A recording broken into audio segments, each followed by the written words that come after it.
Let's start the side event. Welcome the ones that are here and the ones that are connected from far away. Let's start the session, the side event on big data in Latin America and the Caribbean, practice, plan, and challenges.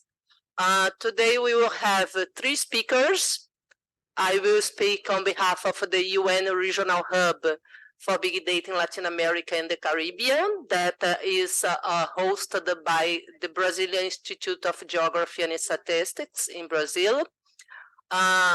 Just after, I will show you the result of 2 consultations we have been holding the last 2 years, the first one in 2022 and the second in 2023. The results is showing answers of selected countries, not selected by us, but selected by themselves. It's voluntary survey, so the ones that wanted them could answer the consultations. Just after me, Piedad Urdinola will talk about how is the use of big data in Colombia, in Dani, Colombia. And after Miosotis will show how it's going in Dominican Republic.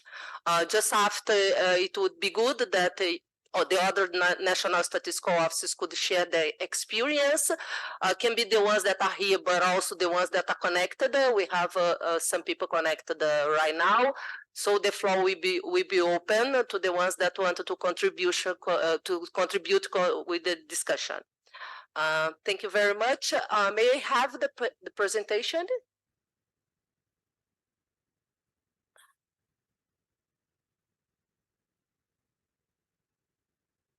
The presentation, please.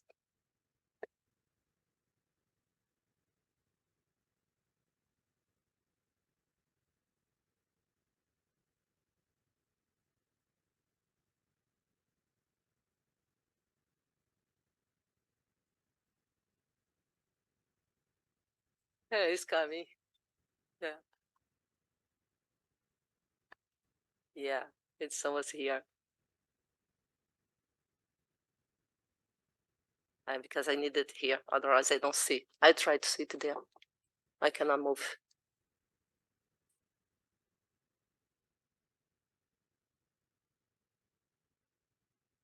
Okay, great. Let's hear. So I will just give an overview on how is that, how it has been in Latin America and the Caribbean. I will first talk about the UN Committee of Experts on Big Data and Data Science for Official Statistics. It's a very, very large name. We call it UNCEBD because it's much shorter, much easier. I will talk about the regional hub, the UN regional hub that's, as I said, it's held by IBG in Brazil. And then I will show you quickly results on about this consultation, these 2 consultations we have conducted 2022-2023. Just a few words about the UNCEBD, the UN Committee of Experts on Big Data and Data Science for Official Statistics.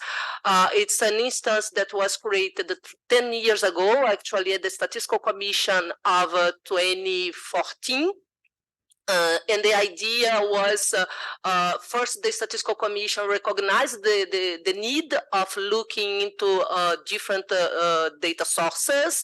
We had already a discussion about registers, and then big data appeared as an opportunity to complete, to replace, but most of the case to complete some data that are missing in the statistical production. Today, 10 years after, the UNCEBD is big, as you can see here, because it's not, if it's possible to show at the big screen, who is behind the scene. It's not going to the big screen. We have a huge structure nowadays, a governative structure, but also some task teams. If I know. Okay, at the bottom, the orange boxes are task teams that are studying how to use big data for different subjects in different ways, in different kind of big data. For example, mobile phone big data, satellite imagery, for what? For scanner data, for prices. Yeah. So those task teams are working on that. We have also training task team. We have privacy enhancing technologies task team. So it's a couple of task teams working, basically made up of national statistical offices and international institutions. At the left, you see the regional hubs and the sector hubs. We are talking about a work that is held by the regional hub in Latin America and the Caribbean, but we have also regional hubs. I will skip. We have also regional hubs in Africa, in Middle East, and also in Asia. They are the four regional hubs we have. We have a sector hub working with the economic account that's nowadays in the Basque Center in Spain. But it's a sector hub. It's not working with national statistical offices in the region. All the other regional hubs are working with the national statistical offices in their region. In Brazil, what we wanted to do, we are a regional hub to support national statistical office in the use of big data for statistical production. Basically, that's what we do. We do that in 4 work streams. We conduct training as courses and hands-on activities. We are doing research on the use of big data for statistical production. We are organizing some conferences, some activities. We organize workshops. We organize, for example, joint with the UNSG and also with the CLAC, some activities, all in the meaning of building capacity for using big data in national statistical offices. What I am showing today is a result of the consultation as I have mentioned.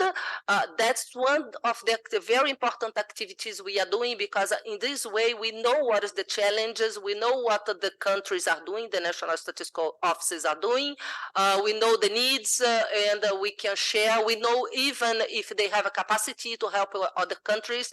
This year we conducted one activity joint with Dani, Colombia. You received a group of 7 countries. The Dani received a group of 7 countries to be trained, and we know that because we made a consultation. And in one point, Dani, Colombia said, yes, we are using big data, we are doing this and that with big data, so we can just go and ask collaboration of these countries to help other countries in the region, because we share a common culture, a common language most of the time, and so it's possible to have one country helping another country in the region. The cooperation, the regional cooperation, South-South, but specifically in Latin America and the Caribbean, is very, very possible, as you will see soon, because I will show you how many countries are already using big data for statistical production. It may be for experimental statistics or for official statistics, but they are doing a lot. So this consultation is very important to help us to follow up how it's evolving in the region, but most of all, how it was, because when we started in 2021, we did the first consultation in 2022, and we had already pictured what was the situation in Latin America and the Caribbean. So it's just general results. I think that it's just some general results of the response. We had in 2022 16 countries responding, and in 2023 17 countries. I will show you in a map how it's going. The names of the countries are in the bottom. I will not read that to save time, in the interest of time. Just to show you how is that. 2022 at the left, the countries in green have answered the consultation, and the same for 2023. As I mentioned, 16 in 2022, 17 in 2023. Caribbean is not very possible to see because it's a lot, but it's 6 countries in Caribbean that answered the 2023, 3 countries in 2022. Here it's picturing how things are going, what countries or national statistical offices are using big data for official statistics, the first map, the middle map, experimental statistics, and the right map, what countries are conducting studies on the use of big data for official or experimental statistics. Just quickly to show you what they are using, the blue one at the left, what they are using, what type of big data, and for what the right one. They're using basically web scraping, satellite imagery for official statistics to produce information on population, poverty, prices. Yeah, I have to look here. And prices. In terms of experimental statistics, again, web scraping, social networks, satellite imagery to produce what? Prices, poverty, population, mobility. In terms of studies they are doing, again, web scraping, satellite imagery. It's not, of course it's that, because satellite imagery is free to use. You can use web scraping with some technologies, but you don't need to buy data. And that's one of the challenges in using big data when you don't have data.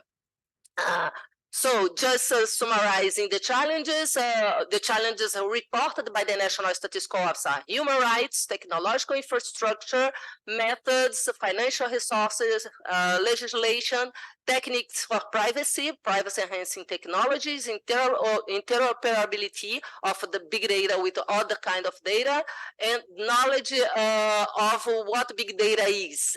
That's new, that's this year. People said, look, we don't know really what big data is. So we have to talk more about that in order to make clear what kind of data we are calling big data. Just to finish some remarks, it's an ongoing study.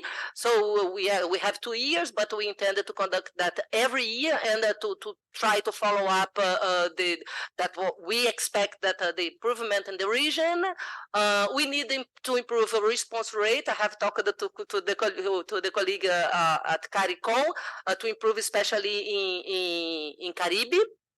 UNCBDs address some of the challenges, for example, infrastructure. If you don't have that, that is the global platform. It's the one resource that the UNCBD is putting available for the national statistical offices.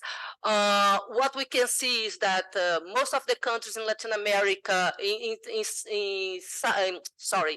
North and South America, Central and South America, they are using in a way, even if they are just studying. We don't know much about Caribbean area because we didn't get that many answers. So that's our partners.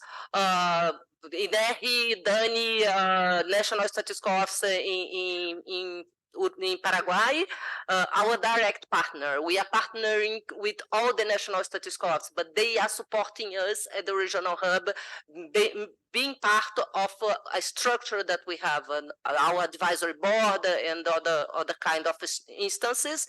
The IAGB, ECLAC, just to show you how many people, I will not read the names, how many people is involved on that. And that's all. Thank you very much. I think that I passed a bit. I expected 15 minutes. Thank you very much. I will pass to Piedad. So if we can have...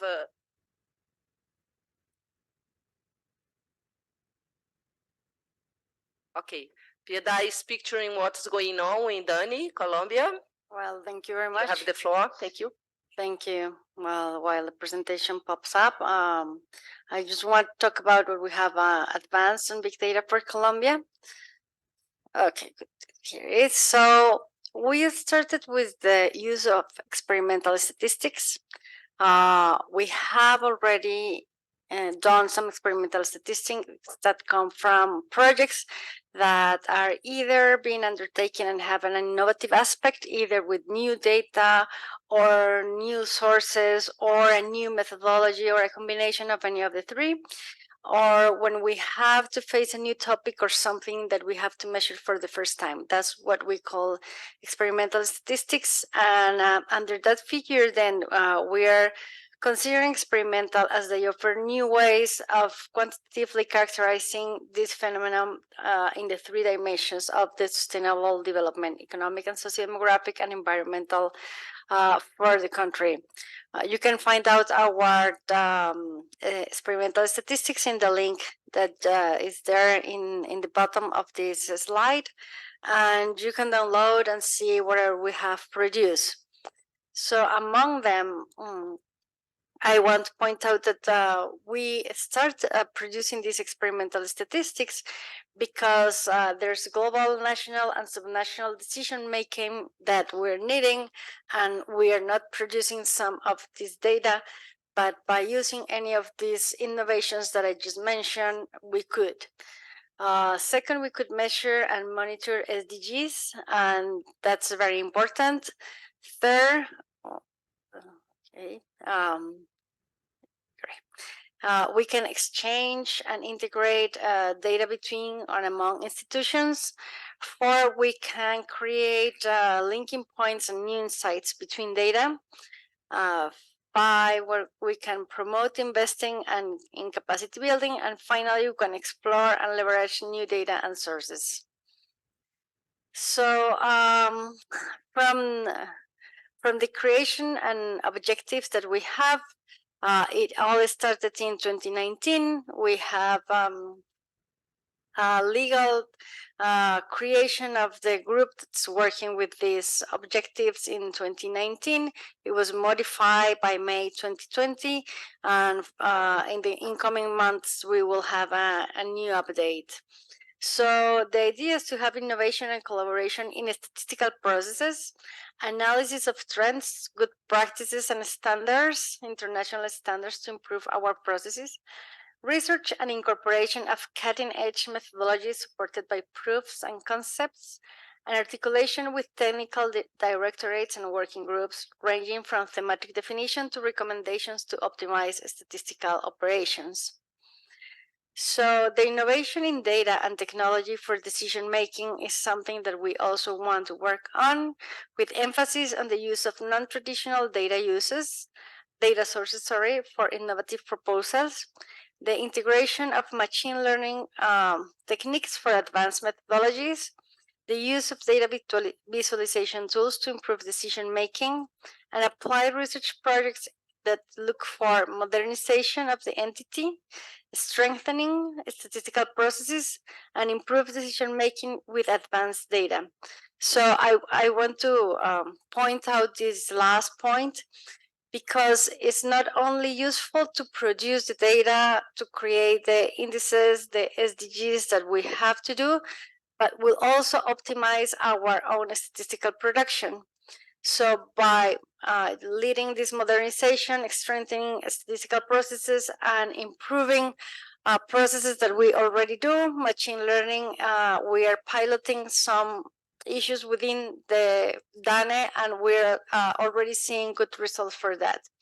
So this aims to the use of non-traditional sources, the application of machine learning, and finally, data visualization. So in this slide, I just want to point out that we have carried out several projects for applied research in this area since 2019, when we started with this, and up to 2022, we have several projects going on that have improved many of the estimations that we need to produce, and indices that are important for decision making, both private and public decisions that are needed and produced for the institution. So on the other hand, we combine this with a lot of geospatial information. So this allows the integration of statistical and geospatial information, which is key for using Earth observations in national statistical offices and for the calculation of SDGs.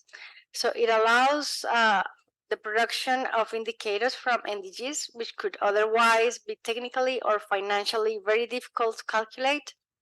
It will reduce the frequency of surveys and associated costs by providing information at a higher level or of disaggregation, and it provides breakdown and granularity of indicators ensuring that they are spatially oriented. So again, here are some of the examples that we are using these techniques to produce all these indicators. As you can see, SDG 911, SDG 11, 1.1, 2.1, 3.1, and 7.1. So all of them are only available to produce for us by combining this information and applying this type of methodologies that will lead to the construction of these SDGs that typically are subnational and very hard to produce if we are basing our estimations mainly or only on surveys. So this is just great examples of how we're producing this. Also, it allows the identification and prioritization of urban areas susceptible of updating in the statistical framework of areas based on the definition of indicators of urban dynamics.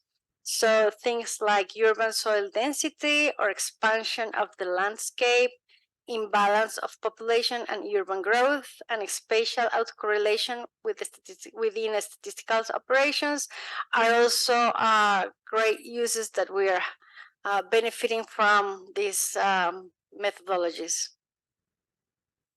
So these are other initiatives that we are doing, that we're carrying out at this point in DANE. So we want to have an autonomous database and object storage, data science, and Oracle data integration is something that we're using for the identification in anomalies within the urban economic census. So it's proven to be very effective to train, evaluate, and implement models for machine learning to detect these anomalies within the operative and thematics for this census, and will be a great implementation that we will do for this year. We have already piloted this for this particular census, and once we are picking up the data next year, we hope it works. It is also important to characterization of gender and sex provided by the government of data within the tool of data science in the cloud, having access to the security and information management. We have also produced the monetary poverty indicators for very small areas, combining with satellite information and geospatial information. And we are producing already both these for very small areas, not only municipalities, but also for blocks. We can also have this news index, which is a model interpretation and classification of text data from 3 sources of information: news in the websites, trends in Google, and information that we already have in our surveys. So we are developing at this point a pilot, and we are using the GPU resource both for training and pre-processing. And finally, for perception of trust and perception of discrimination, we are using both interpretation models and text classification coming from tweets, now X, by DANE Colombia, and Facebook comments for the measurement of this trust perception about DANE from citizens and the general public. So we are, at this point, also learned that there are several dimensions that have impact in production. The use of non-traditional sources to make decisions, to contrast, and to improve capacities, both in programming and learning new statistical models. For the use of non-traditional sources, we are approaching social network, text, and websites. The machine learning methodologies that we're training our statisticians and engineers in the institution are KNN, autoencoder, neuronal networks, multi-output, mice, local outlier factor, and isolation forest, and ABOT. Other additional techniques are web scraping and image processing, text analysis or sense analysis, topic vectorization, and processing of natural language. So other results that we are achieving are the optimization of internal processing the entity. As I mentioned, we have already done it for one entire statistic process in particular, and we are having very good results. So we are hoping to expand this use of machine learning for the generation of research documents, to develop and improving algorithms, and to provide recommendations for internal and external entities. So there are some challenges from using big data, as with everything else. So one is having insufficient technological infrastructure. We're using Oracle Cloud for cloud processing, but there are limitations in the generation of local data lakes. Another challenge that we face is the lack of technical capacity in big data and AI, because most of the people that are well trained in these areas are people that are very well paid outside the institution, outside the public sector in general. So we have a high staff turnover, and recruitment is very difficult. So there's more need for specialized equipment as well, because it takes a lot of machine time. The third challenge is limited negotiation capacity with the private sector, because this is a new technology, is mostly or entirely produced by the private sector, and then that's very limited for us. And we have some cases studies from mobile phone data or access to LinkedIn and social networks. Also, technological gaps and the need to improve relationships with particularly these private institutions. A fourth challenge is ethical use of the web data sources. There are legal problems and clauses for use, and to ensure safe treatment and privacy of users. And the last challenge is the change of culture within the NSO. So the strengthening and the institutional change derived from this innovation should be understood as a process, but this is really hard to make people understand. Duplication of tasks, strengthening and empowerment of areas within the office to lead the progress, for instance, in systems, is also one big challenge to face. Thank you very much. Thank you very much, Pedro. Thank you very much. Very nice presentation. It's really nice to see how we are picturing well what are the challenges. I guess that Myosotis will mention some that is not very different from that. Actually, in these meetings that we are always discussing the challenges of national statistical offices, the challenges are basically the same. I think that we face a difficult moment. It's not only due to the pandemic, but the pandemic severed that. That's that we are facing challenges in all the areas of statistical production, and it reflects also in the use of big data. Thank you very much, Piedad. Myosotis, you have the floor. Thank you.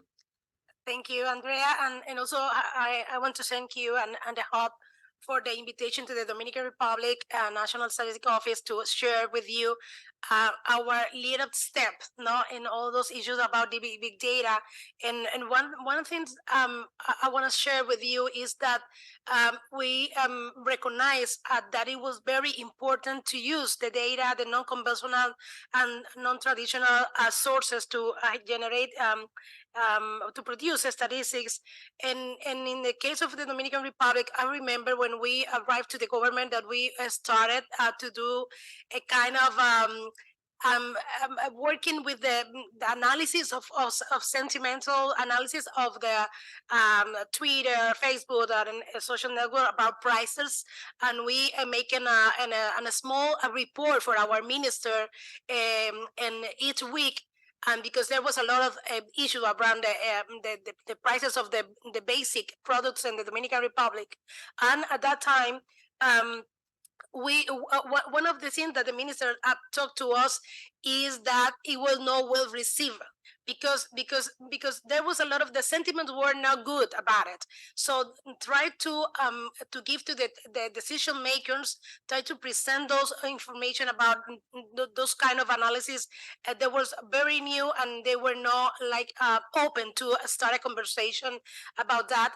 So with this, having this in mind, and also having in mind that, for example, in the environmental sector, we have a lot to produce. There is a lack of information, a lack of indicators that we start to make a reflection inside of the office and try to see how we can take advantage of all the benefits that those non-traditional sources can do to the statistical production in the Dominican Republic. And today I want to share with you most of us the experience that we are having in the case of environment and the producing of some kind of indicators, but at the same time, just to mention that we are having also an experiment on with scrapping, that it was not good as good as we think, but that's I want to share with you.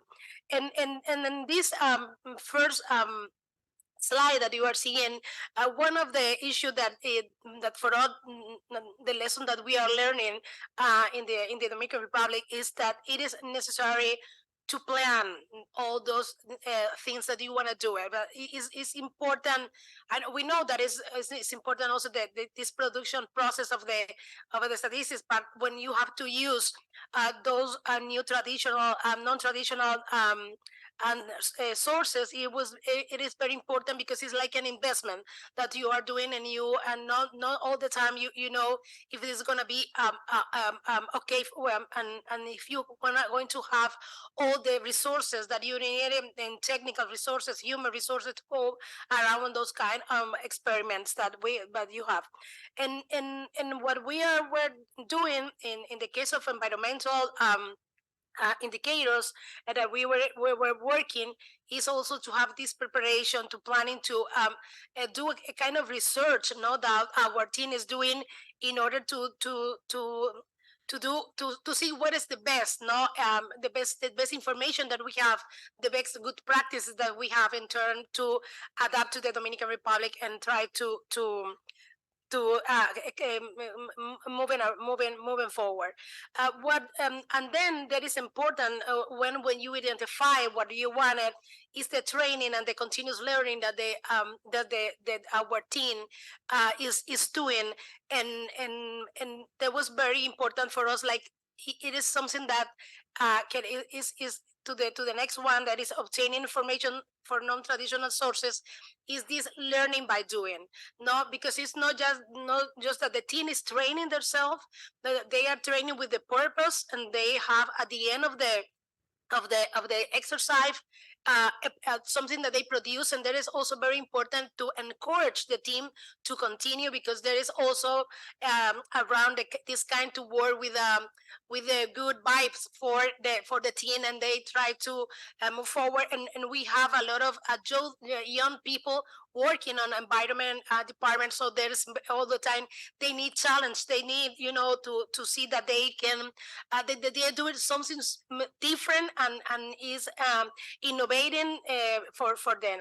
And also all the time it will be in this process is very important. So review in the process we are having, and we are receiving a lot of also feedback from the environmental here in the statistical division, working with us, also doing the training. We are receiving a lot of training in big data, business intelligence, and how they can put into place for our team in the production and the dissemination. That it was very important also how then when we produce the indicator or the data, how the is disseminate in different kind of innovative also visualization process. What we are doing, and just want to reflect in this with this slide is that important is for us the training and the workshop for the application, this kind of, so to have our coach, no, in the implementation, and try that the team can find that they have this peer review, like is supporting you, that what you are doing, but also how those training and workshop that we are participating, how we can use different sources, like that we can have the information that we have in the Dominican Republic, trying also those kind of website on there is a free information that we can combine, that we can mix in order to calculate the different indicators. Up to now, with big data, we are obtaining some kind of indicators like land use and soil cover, vegetation index in protected areas, permanence of freshwater bodies over the time, and the solid waste in coastal areas through image.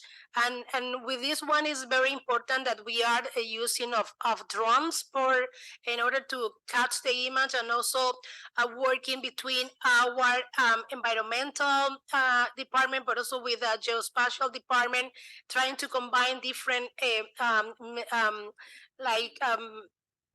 those kind of a mission that we have on the field.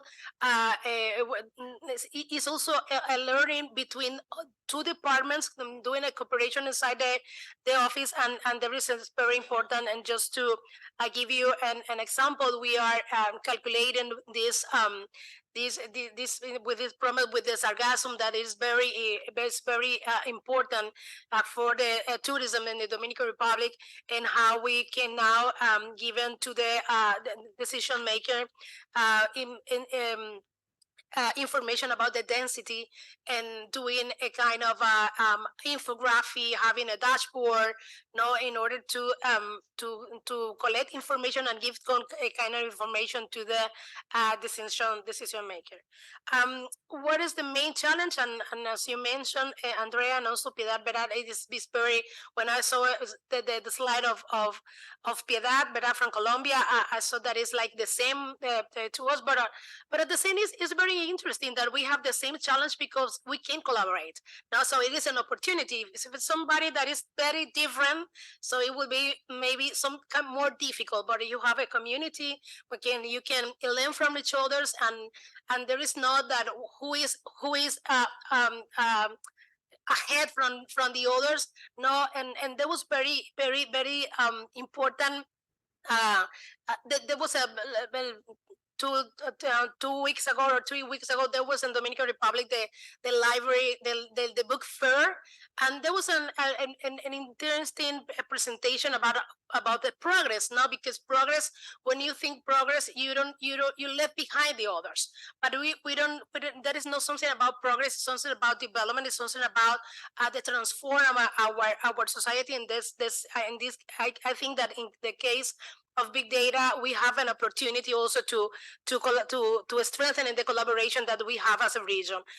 Here, as you can see, all the technical challenge, no, and have the opportunity to train in our team with the necessary and the specific trainings for calculate the information that is requested in the Dominican Republic, but also issues about the confidentiality and challenge, like license terms of the users under which data is protected, and also have that this confidentiality that we know that is important for us to share with and to this dissemination.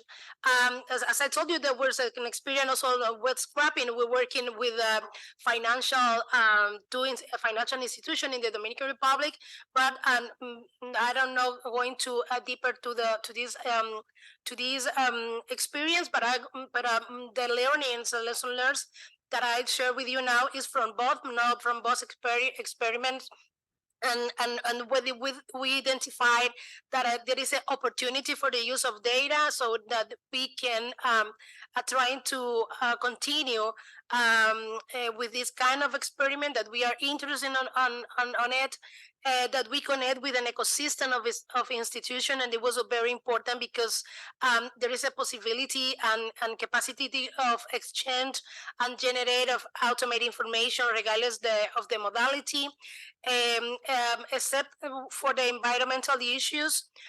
In the case of the web scrapping and financial area, we found that there is no market or there is no interest in among the institutions that are part for the our national statistics system, no, on those kind of initiative, but maybe they have no another issue, and maybe there is something that we have also to try to develop in the Dominican Republic. We are pushing about our reform, and we are trying to do in this scope, no, pero at the level what we saw in is that at the level of discourse there is a lot of interest in, but when you have to materialize all the agreement that you arrived, there is no reflected. And also, las institutions need to make a maximum effort to provide information to require for the interchange, the interoperability that they have to create, and this framework for that. It is important to have define in order to take more advantage, to more benefits about all those experience. So that is my last slide. Thank you.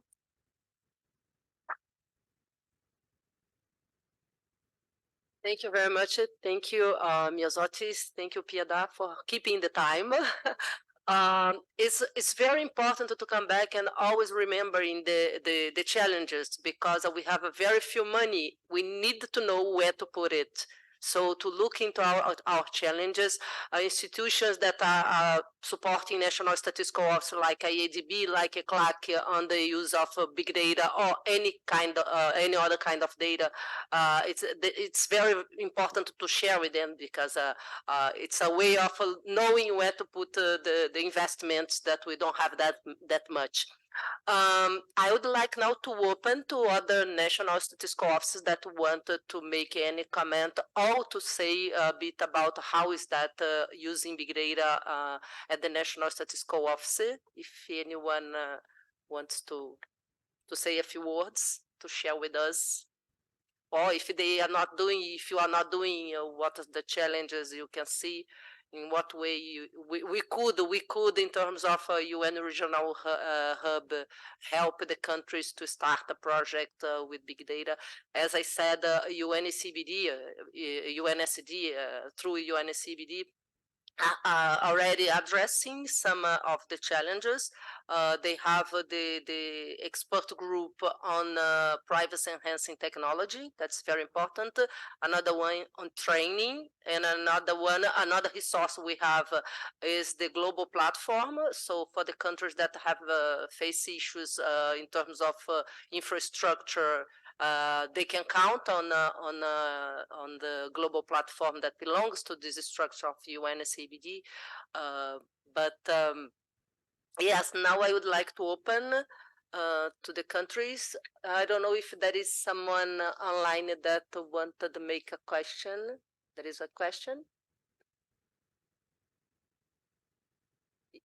You can come here if you want, because I could not connect. I tried to connect, I could not. If you want that.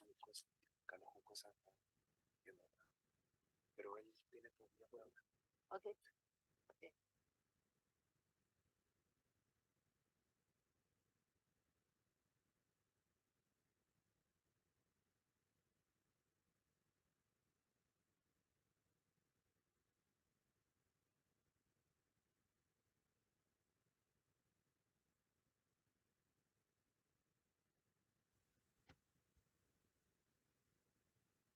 Alrighty. Hi everyone. Feel free, go ahead. Thank you very much for this space. I enjoyed the presentation very much, and I am Federico Concosa from CAF, from the research department at CAF Development Bank. And we had an initiative where we were like pushing for projects that use admin data and big data for the use of public policies in the like not only in the evaluation of ex post performance of policies, but also on the design and monitoring, real-time monitoring of policies. That was called hands-on data. I don't know if you've heard it before. And we had a collaboration with Dane specifically on that project, and we published a book together. And I was wondering about the presentation that I assume that it's very relevant because we found that as a very prominent barrier that the availability of data from private sources, but also from different agencies within the government, data sharing and the purposes for which that sharing is being done is always an issue, and the states in the region have this sort of inertia and hurdles to come together to share data. But also the pandemic was a very big push for the use of these data, and so I was wondering if you could recollect and gather and share experiences where with policy, regulatory, and legal tools to kind of push through these hurdles and get to better sharing and pushing for the private sector for sharing data for public policies. It would be great.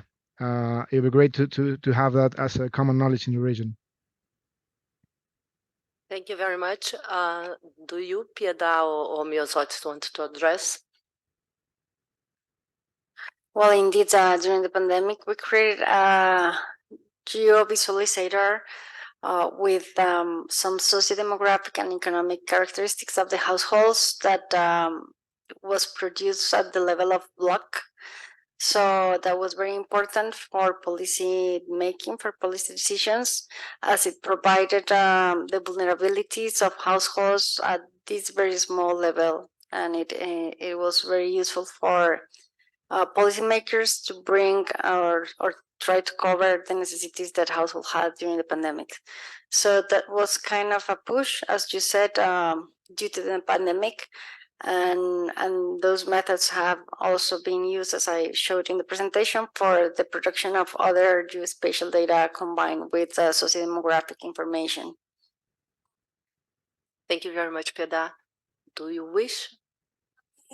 In the Dominican Republic, no, because we started as I mentioned, like in 2021, and just with environment, but most of the vulnerability information is made by SUBEN, that is the unique beneficiary system, that is the one who produce and calculate those information that is taken into account for vulnerabilities and all the yes. Thank you very much. Just right. a quick just a quick recap. I was wondering about the legal instrument per se. I mean, when it was the height of the pandemic, we were trying to work with admin data on social registries, just to georeference where people live, where people work in admin records, and try to model through the transit network where concentrations would happen. But then the government made an alliance. I don't know if I don't know the details, if it was a legal instrument to push them, or it was a collaboration that emerged due to the needs of the pandemic. But to have those instruments at hand and be able to consider them for the future would be great. Just a quick comment, because your question, your issue takes us back before the pandemic. It's a long time that we are just fighting for data integration in our at least in Brazil, and I think that all the countries live the same. We know that other parts of the government, for example, has some kind of data, admin data. It's before pandemic and before big data, because now we are talking about big data, but even before, we were already trying to work on the project of that data integration that could bring data from other part of the government. But it's an issue because everybody's on off their data, and privacy enhancing technologies come to try to help us to show that we can share data. We can integrate data, and we can use that. You can do that without putting risk the privacy. But it's an ancient issue that at least in Brazil we didn't address yet. We don't have yet a data integration area in the government, let's say. Beyond that, it comes with the private sector data. So, but before that, we have to address our own issues with the government. We are government. When they say, I cannot give you the data due to privacy issues, we say, wow, but we are government. We are the National Statistical Office. We are under the fundamental principles of official statistics, and we are concerned about privacy. But they keep saying that we cannot give at the end of the day, what happens is that each one feels that they are owner of that data. But yeah, you are right. We have to address that at one point. Thank you very much for the question, for the comment. Anyone else here? Any other National Statistical Officer? Anyone else in the room would like to make a comment, a question, contribution? Okay, go ahead. Thank you, and it was a pleasure to be here to listen to those very informative presentations. And this, I would say, is also a very important area for CARICOM. It's actually speak to another one of our strategic priorities under the regional strategy for the development of statistics, that is on the innovation, and also the IT infrastructure, which is an important strategic driver. However, we have not gone very far with in terms of advancing innovation. But I think, as my colleague from Jamaica made reference to the issue of how can we leverage big data to complement the production of official statistics, given the challenges that we are having in executing our normal statistical activities, for example, surveys, and the response rate that we are getting from those surveys, and the pandemic would have significantly affected our response rate in most of our member states. So we have to be thinking about creative ways and means to compile our statistics. And of course, this offers an important opportunity for us that we can capitalize on, right? One particular area that I know countries might be interested in is the household budget surveys. The execution of these surveys is very onerous, right? And most countries have tried the diary approach and the recall approach, and neither was very effective. So are there any experiences in terms of developing your basket for your consumer price index using these alternative sources of data, right? Because I can give you an example that conducting a household interview for the household budget survey using the recall method actually took on average 4 to 5 hours for one household, right? Which is, you know, which is just not practical, not reasonable. It's not something that we can sustain.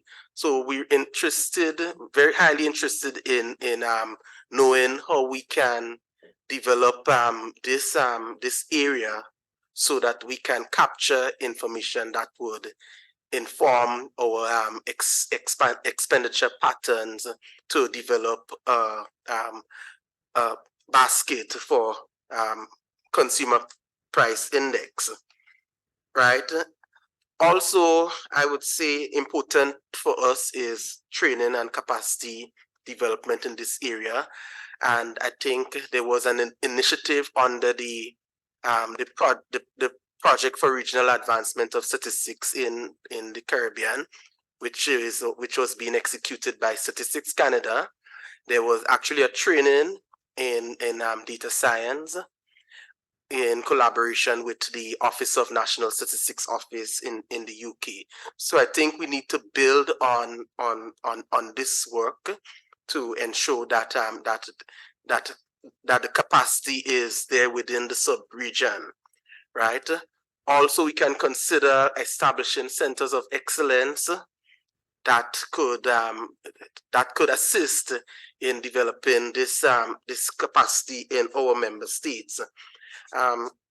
Quite interesting was the information on the use of geospatial information. I think this is something that we can capitalize on, given that most of the countries have updated imagery and geospatial information because of the census.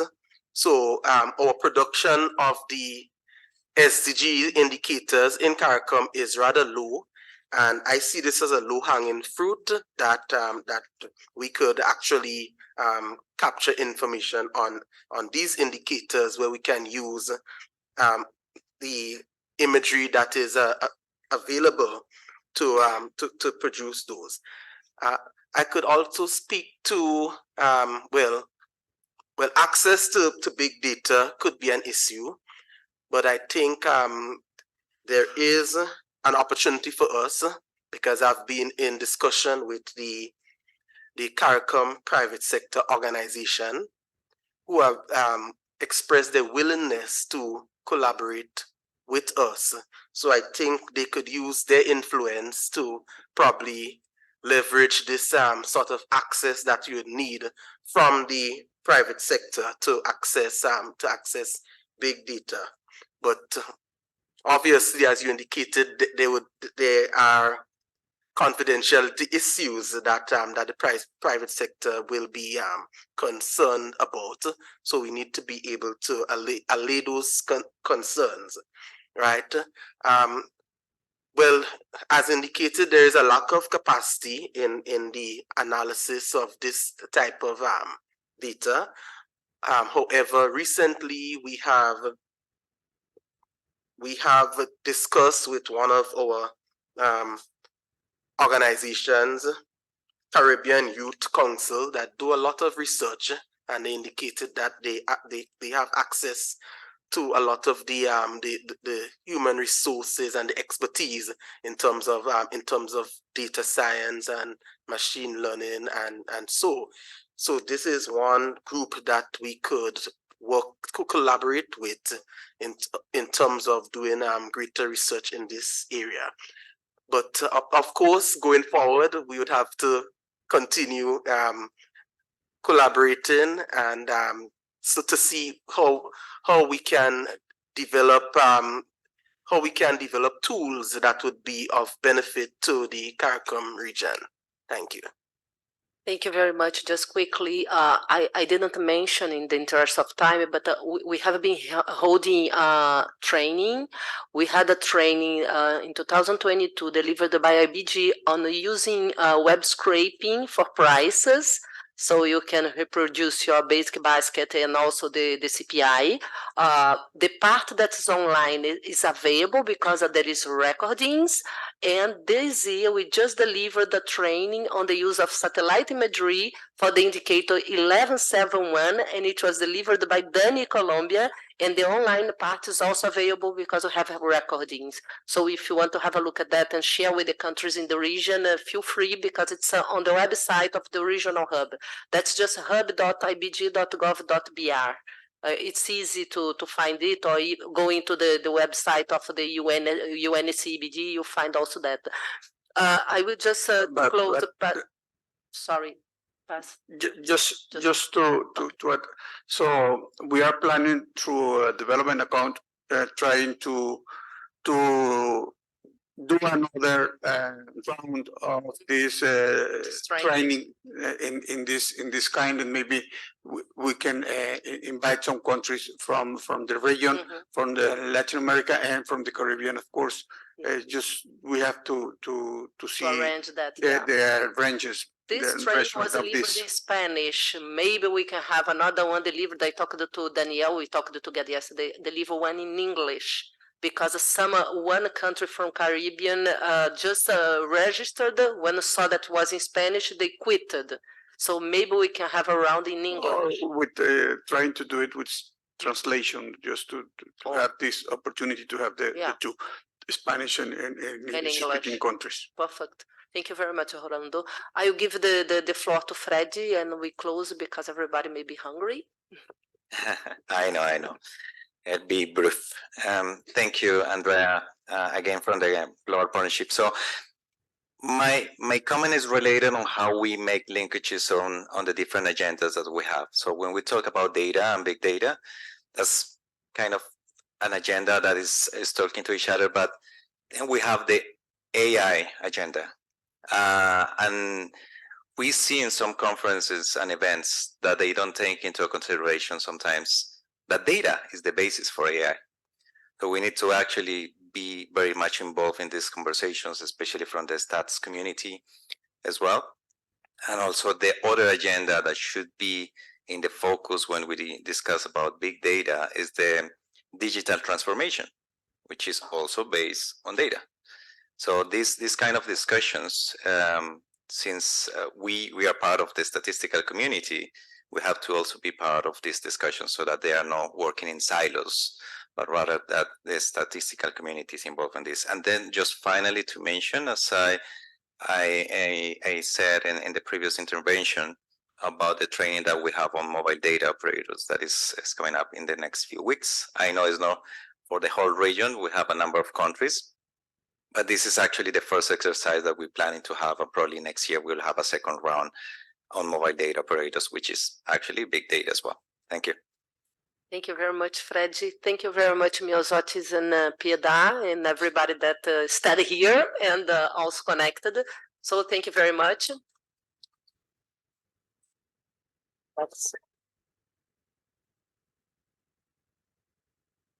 So we have time for a quick lunch.